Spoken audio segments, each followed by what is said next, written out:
இன்றைக்கு நிறைய பேர் தங்களுடைய குடும்பத்திற்கு தன்னை ஏதாவது சொல்லிவிட்டால், பேசிவிட்டால் அவர்களால் தாங்கிக் கொள்ள முடியவில்லை. ஆனால் அதுவே கர்த்தருடைய காரியம், சபையின் காரியம் என்று சொன்னால் நீங்கள் என்ன செய்யணும்? அடக்கிக் கொள்ள வேண்டும் என்று சொல்லுகிறார்கள். நான் சொல்லுகிறேன், உங்க ஃபேமிலியை பத்தி பேசினா, உங்களை பத்தி பேசினா என்ன பண்ணுங்க? அடக்கிக்குங்க.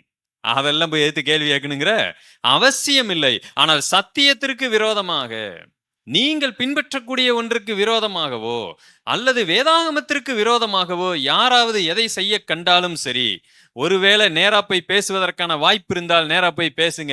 அதற்கான வாய்ப்பு இல்லை என்று சொன்னால் என்ன முறைமையை பயன்படுத்தி வேண்டுமானாலும் அவர்களுக்கு அதை கொண்டு போய் சேர்த்து விடுங்கள்.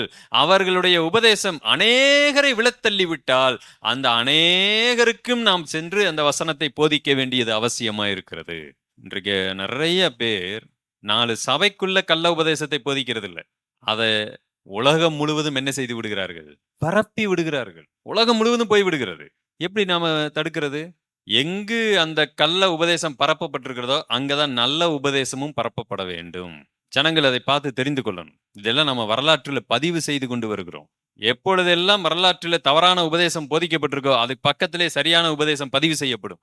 பின்னாளிலே ஆண்டவர் யாருகிட்ட இருந்தாலும் பாரு, நான் சரி பண்ணி இருக்கிறேன், என்னுடைய பிள்ளைகளை வச்சு சரியான உபதேசத்தை போதித்து இருக்கிறேன், ஆண்டவர் காமிச்சுக்கிட்டே இருப்பார்.